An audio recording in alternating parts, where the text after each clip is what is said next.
Doctor इस वक्त वो काम कर रहा है जिन्हें समझा जाता है कि ये लोग बड़ा ध्यान रखेंगे, और ये तो ऐसे लोग हैं जिसके लिए आदमी बड़ी उम्मीद इनसे करता है।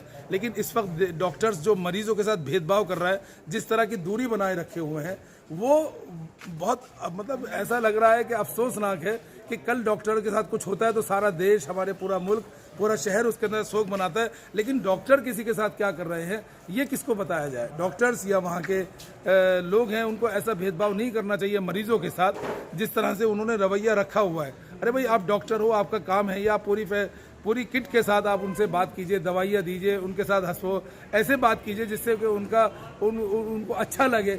आप एक तो बात तो करना दूर, आप जिस तरह का रवैया इख्तियार किया हुआ है उससे उनको परेशानी है। और फिर डायलिसिस की सुविधा क्यों नहीं है, मैं इस बात की बार बार कह रहा हूँ, डायलिसिस की सुविधा क्यों नहीं है हॉस्पिटल के अंदर, डायलिसिस क्यों नहीं हो रहा।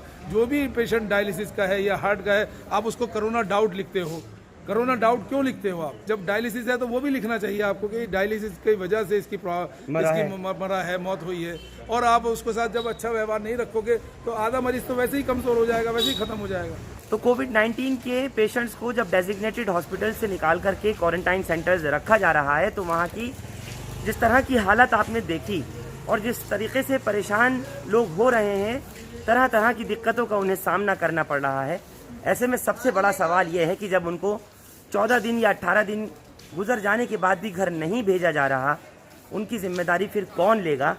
डायलिसिस की जिम्मेदारी उनकी कौन लेगा जिनकी हालत बहुत ख़राब हो रही है? मेरे साथ इस वक्त सामाजिक कार्यकर्ता और मौजूद शख्सियत हाफिज़ जावेद मौजूद हैं। हाफिज़ जी, ये सब क्या हो रहा है?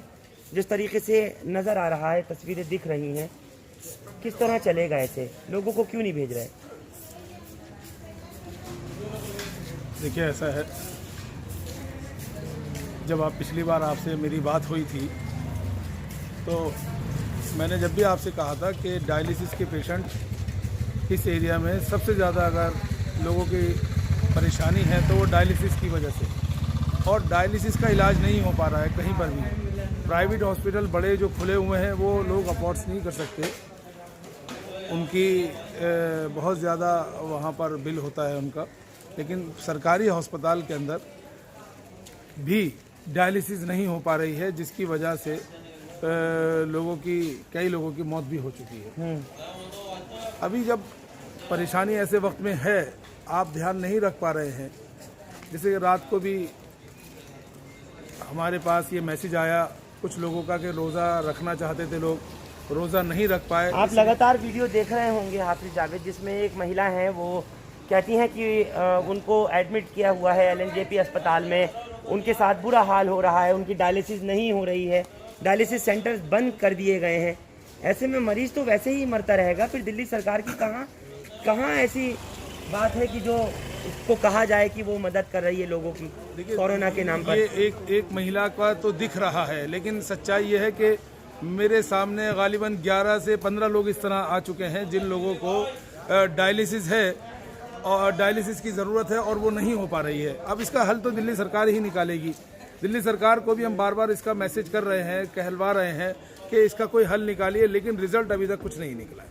सच्चाई यह है, रिजल्ट नहीं निकला है। आप लोग क्या कर रहे हैं फिर? अब अपनी तरफ से लोगों की जो मदद कर सकते हैं, हम लॉकडाउन में कर क्या सकते हैं बताइए? लॉकडाउन से बाहर निकल के क्या कर सकते हैं? लोगों को यहाँ राशन की ज़रूरत है, यहाँ खाने, जो भी लोग अपने अपने स्तर के ऊपर पुरानी दिल्ली में और दिल्ली के लोग कर रहे हैं, अपने अपने स्तर पर कर रहे हैं, लोगों को राशन दे रहे हैं और बांट रहे हैं जो वो कर सकते हैं। डायलिसिस की प्रॉब्लम तो सरकार ही हल करेगी। ये बीमारी का जो प्राइवेट हॉस्पिटल है उसमें तो नहीं हो पा रहा है, लेकिन जो सरकारी हॉस्पिटल है उसमें तो हो सकता है ये काम। लेकिन आपसे पूछना एक बात ज़रूर चाहूँगा, इस वक्त जबकि रमज़ान का महीना चल रहा है, सहरी के लिए, इफ्तार के लिए लोगों को बहुत परेशानी हो रही है, खाना नहीं दिया जा रहा, और यही वजह है कि सुल्तानपुरी के क्वारंटाइन सेंटर में भी एक बुजुर्ग की मौत हुई, उन्हें वक्त पे खाना नहीं मिला, वो शुगर के पेशेंट थे। कैसे होगा ऐसे जब सहरी, इफ्तार और खाना टाइम पे नहीं होगा तो? अच्छा, सुल्तानपुरी में मैंने कल दोबारा मालूम किया था तो वहाँ तो इंतज़ाम इन्होंने ठीक कर दिया है, लेकिन बाकी जैसे मंडावली है और वजीराबाद सेंटर है, वहाँ आज भी इंतज़ाम ना सहरी का है ना इफ्तार का है। खाना भी उन लोगों को 11 बजे मिल रहा है। वो जो भी लोग हैं, हमारे शहर के लोग हैं, उन लोग अगर वो शहर के रहने वाले हैं और अगर उनका टाइम पूरा हो गया और नेगेटिव आ गया है तो उनको उनके घर भेज दीजिए आप, उनके घर वाले ध्यान रख लेंगे। और अगर आप इसमें भी लगता है परेशानी है तो यहाँ पर बहुत सारी संस्थाएं हैं जो काम करना चाहती हैं, उनके पासेस बनाइए और उनको कहिए कि वो लोग खाना जाकर के उनको टाइम पर दे सकते हैं। यानी आप मानते हैं कि दिल्ली सरकार इसमें पूरी तरह से विफल नजर आ रही है, केजरीवाल सरकार इसमें नाकाम साबित हो रही है, जो इन लोगों को वक्त पर खाना नहीं दे पा रही, वक्त पर इलाज नहीं दे पा रही, आप मानते हैं? खुले तौर पे बताइए। हाँ नहीं, मैं मानता हूँ इस बात को कि परेशानी तो हो रही है बहुत ज़्यादा। एक यही तो काम है आपका, और क्या काम है इस वक्त? इस वक्त सबसे बड़ी समस्या जो लोगों की है डायलिसिस की, और इस वक्त लोगों का ध्यान रखना डायलिसिस क्वारंटाइन सेंटर के अंदर, वो दोनों ही काम नहीं हो पा रहे हैं। तो इसका ये तो सच है कि परेशानी तो है बहुत ज़्यादा। ये सच है कि सरकार नाकाम है, केजरीवाल सरकार की नाकामी है पूरी। सरकार को जो पूरा करना चाहिए वो नहीं कर पा रहे हैं, और उनका जो सरकार नाकाम है कि नहीं ये बताइए। अब इसको सरकार को ये नाकामी ही कहा जाएगा, और क्या कहा जाएगा? सरकार नहीं कर पा रही है इसको। उनकी मौतों का जिम्मेदार कौन, जो दुनिया से चले गए सरकार की नज़रअंदाजी की वजह से? अब ये तो इसको क्या कहा जाए, किसकी जिम्मेदारी है ये? अब अपनी अपनी जिम्मेदारी को समझना चाहिए, ये सोचना चाहिए कि ये बीमार है, इस वक्त नहीं निकालना, इसका इलाज किसी तरह से हो जाए। जैसे हर शहरी का की जिम्मेदारी है आपकी कि एक शहरी की जिम्मेदारी यानी कि बीमारी का और उसकी दूसरी चीज़ों का ख्याल रखना।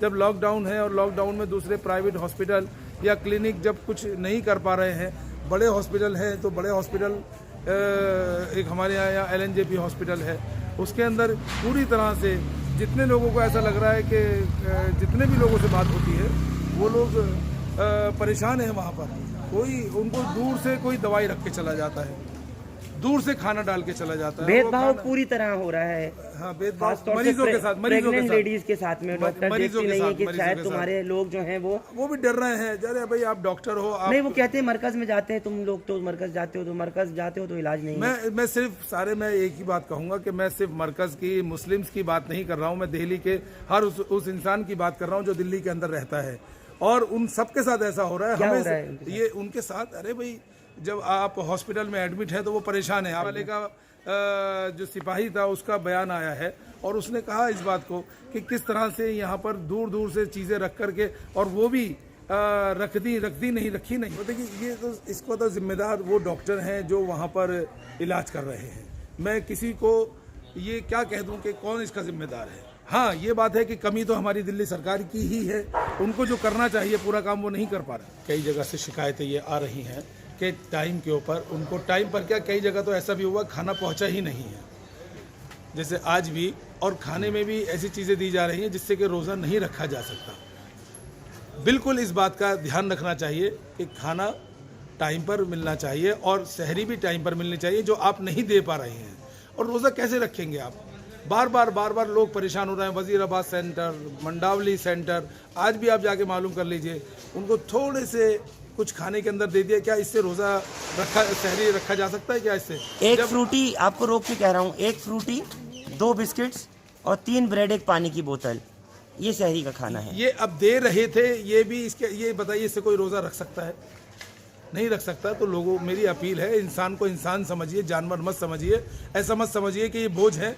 अगर आप जिम्मेदारी उठा सकते तो रखिए, नहीं उठा सकते तो इनके घर वापस भेज दीजिए इनको, इनके घर वाले इनका ध्यान रख लेंगे। आप क्यों नहीं भेजना है बार बार इन लोगों को घर? जो भी क्वारंटाइन सेंटर में है, अगर आप उनको टाइम के ऊपर खाना पीना दवाइयाँ दे सकते हैं ठीक है, वरना इनके घर पर भेजिए आप। 1-2 लोगों का हाल नहीं है ये गालिबन 144 लोग वजीराबाद क्वारंटाइन सेंटर के अंदर हैं और मंडावली सेंटर के अंदर हैं। वहाँ से भी बार बार फ़ोन आ रहा है लोगों का। तो उन लोगों का ध्यान रखने के लिए आपको पूरा स्टाफ लगाना चाहिए। और अगर आप लोग नहीं कर पा रहे, ये दिल्ली सरकार की बात कर रहा हूँ मैं, और दिल्ली सरकार के अलावा यहाँ और कौन है, यहाँ और कौन काम कर रहा है? मैं दिल्ली सरकार से बार इसी बात को पिछली बार भी कहा, अभी भी कह रहा हूँ कि दिल्ली सरकार को चाहिए कि लोगों का ख्याल रखें। अगर उनके पास का नहीं तो अब संस्थाएं हैं, उनसे कहिए, हम लोगों से कहिए, हम लोग जाकर के पासेस बनाइए, हम जाके खुद उन्हें खाना खिला देंगे, खाना पहुंचा देंगे। जहाँ जाके जिस जगह आप कहेंगे या हमें मालूम होगा, हम खुद पहुंचा देंगे, आप हमारे पासेस बनाइए। मेरा अब आपसे दरख्वास्त है कि जो संस्थाएं हैं और पब्लिक के लोग हैं, जो लोग चाहते हैं लोगों को खाना खिलाना, लोगों को सहरी खिलाना, उन सब लोगों के आपको पासेस बना करके देने चाहिए और उनको पूरी सुविधा देनी चाहिए कि वो लोगों की जो हॉस्पिटल में है, क्वारंटाइन सेंटर में है, उनको एहतियात के साथ वहाँ पर खाना, सहरी, अफ्तार पहुँचा सके। लेकिन इस वक्त डॉक्टर्स जो मरीजों के साथ भेदभाव कर रहा है, जिस तरह की दूरी बनाए रखे हुए हैं, वो बहुत मतलब ऐसा लग रहा है कि अफसोसनाक है कि कल डॉक्टर के साथ कुछ होता है तो सारा देश, हमारे पूरा मुल्क, पूरा शहर उसके अंदर शोक मनाता है, लेकिन डॉक्टर किसी के साथ क्या कर रहे हैं ये किसको बताया जाए। डॉक्टर्स या वहाँ के लोग हैं, उनको ऐसा भेदभाव नहीं करना चाहिए मरीजों के साथ जिस तरह से उन्होंने रवैया रखा हुआ है। अरे भाई, आप डॉक्टर हो, आपका काम है, या पूरी किट के साथ आप उनसे बात कीजिए, दवाइयाँ दीजिए, उनके साथ हंसो, ऐसे बात कीजिए जिससे कि उनको अच्छा लगे। आप एक तो बात तो करना दूर, आप जिस तरह का रवैया इख्तियार किया हुआ है उससे उनको परेशानी है। और फिर डायलिसिस की सुविधा क्यों नहीं है, मैं इस बात की बार बार कह रहा हूँ, डायलिसिस की सुविधा क्यों नहीं है हॉस्पिटल के अंदर, डायलिसिस क्यों नहीं हो रहा। जो भी पेशेंट डायलिसिस का है या हार्ट का है, आप उसको कोरोना डाउट लिखते हो। कोरोना डाउट क्यों लिखते हो आप? जब डायलिसिस है तो वो भी लिखना चाहिए आपको कि डायलिसिस की वजह से इसकी मरा है, मौत हुई है। और आप उसके साथ जब अच्छा व्यवहार नहीं रखोगे तो आधा मरीज तो वैसे ही कमजोर हो जाएगा, वैसे ही खत्म हो जाएगा।